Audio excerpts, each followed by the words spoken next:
Welcome to Same But Different, the movie talk show where we take a movie weekly and we talk about it, kind of like a movie book club. I'm here with Brody.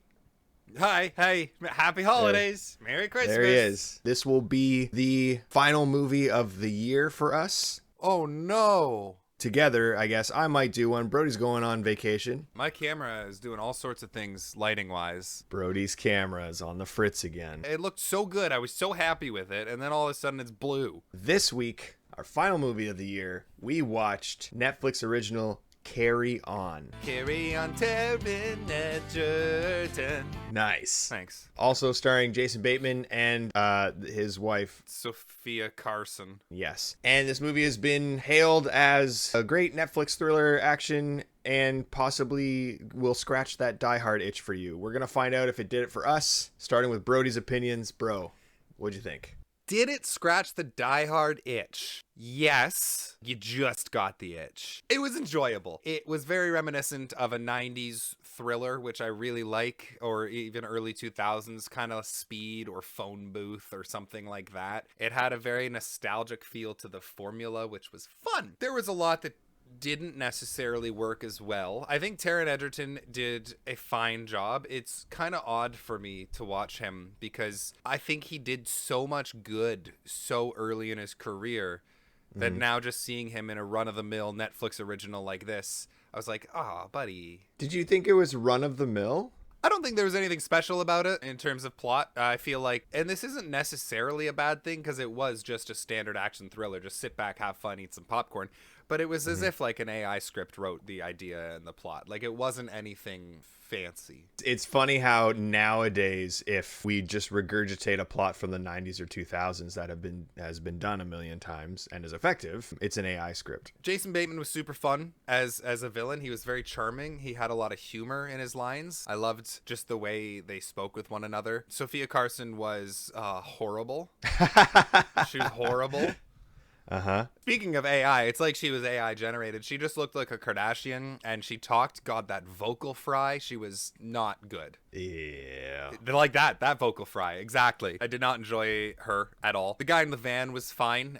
Pretty one note. Oh, he's always that character. Yeah. In everything he does. Except, I guess, Luke Cage. There was a lot that was fun. It was great to see a movie like this, and there were some excellent one-liners, specifically that last one. It's brand new, so I'm going to try not to talk too many spoilers, but you can kind of guess exactly how this movie goes, and you're right. He gets a really good one-liner that I was like, yeah, boy, yeah. Like, get off my plane. Yeah, exactly like Yeah. Get Off My Plane. Best part of the movie, which Yeah. I guess is good for a thriller. You want the finale, the climax to be the best part of the movie. Other best part shout out was the cop car crash. That was wicked. Oh, dude. That was so cool. It was almost like a cartoon, but in a good way. The one shot around inside the car, that was so sick. The rest of the movie was fine. I mean, I would have liked to see a little more of a friendship between him and his buddy before like the big betrayal, because I didn't care. The beginning of this movie was just littered with exposition. Just building up his life, you mean? Yeah, pretty much. And just talking about the academy, explaining to somebody who is in the situation.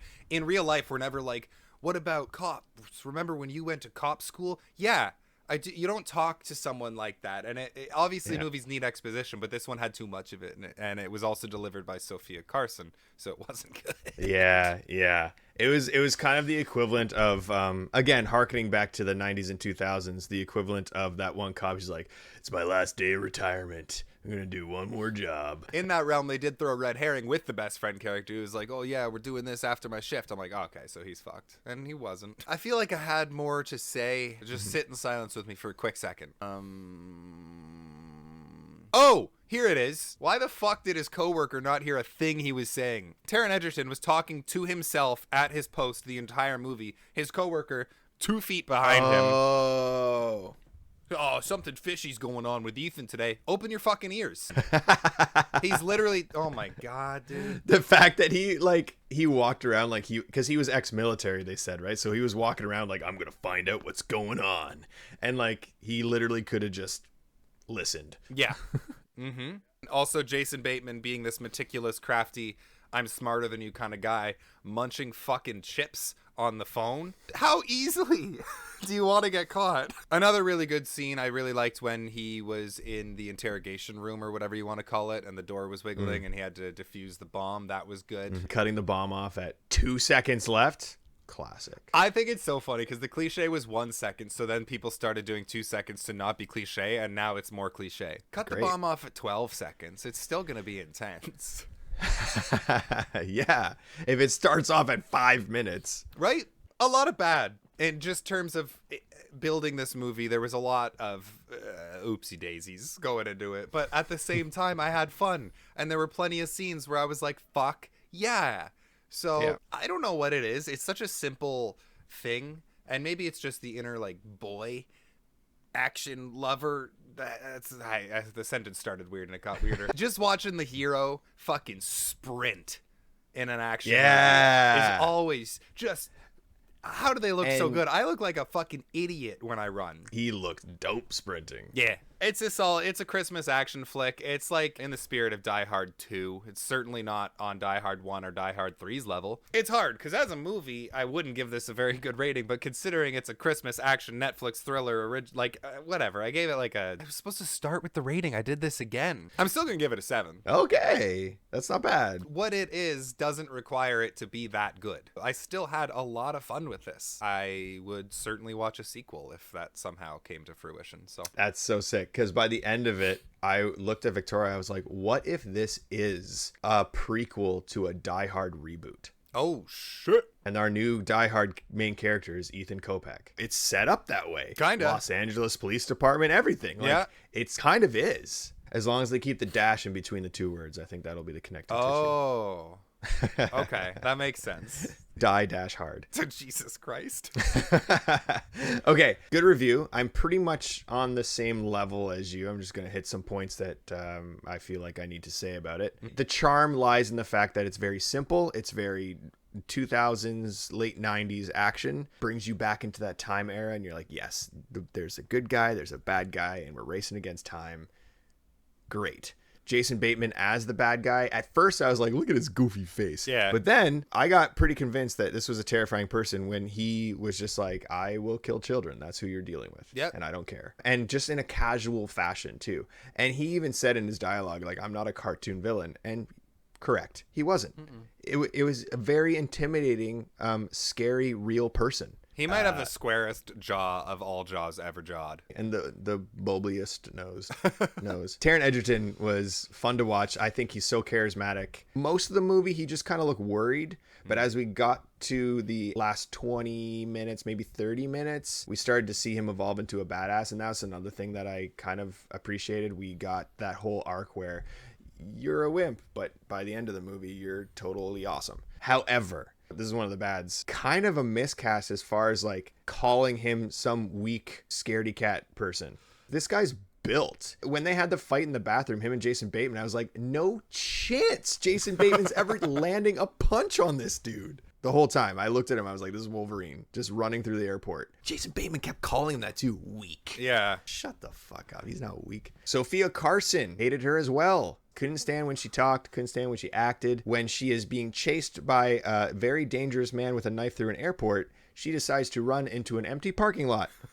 And hide in the corner. That just didn't make any fucking sense. There was a lot in this movie, as we pointed out, that are just kind of like silly things that are put in there to either up the tension or push the story forward. To me, that means they had an idea and they wrote a script and it came out to 40 pages and they're like, oh, fuck.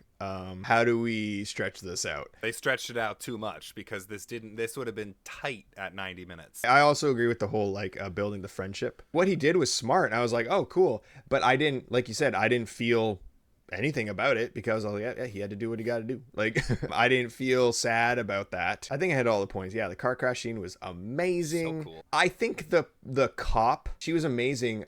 And again, this is writing in the story. I just think like her belief and trust in this random TSA agent was a little stretched. There was very little pushback from her whenever he suggested something or wanted to do something, or even Sophia Carson saying like, he's got to do this. She's like, she toiled with it for a bit, but she's like, okay, let's do it. She put like 300 plus people's lives in danger because he is charming. This doesn't hold a candle to Die Hard. I'm No, sorry. it doesn't. I'm sorry, I'm just everybody. saying it scratches the itch of what Die Hard is. In true Brody fashion, I didn't give my rating right off the hop. I'm gonna go same with you on this. I enjoyed my time. I liked it. Although all of the things that made it shitty, I still really was cheering the main character on. I wanted the bad guy to die.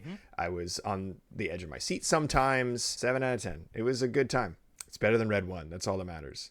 Far superior. And I still gave Red One a 6, didn't I? Yeah. That's probably fallen already, to be fair. Yeah, no, Red One's probably like a 5. That's our review for Carry On. What did you think about Carry On? Did you watch Carry On? Are you watching that for the holiday season? Let us know in the comment section below. And while you're down there, what's a movie that scratches that Die Hard itch for you? Itchy, itchy, scratch, scratch. Like the video, subscribe to the channel. Did I already say that? I don't know. We are putting a pause on the channel until the new year. So enjoy your holiday season and we will be back to see you then. Brody, enjoy your trip. Thanks. Enjoy your staying here. No. Happy holidays. Merry Christmas. Keep watching movies. Lots of movies over Christmas, folks. Do it. That's your homework.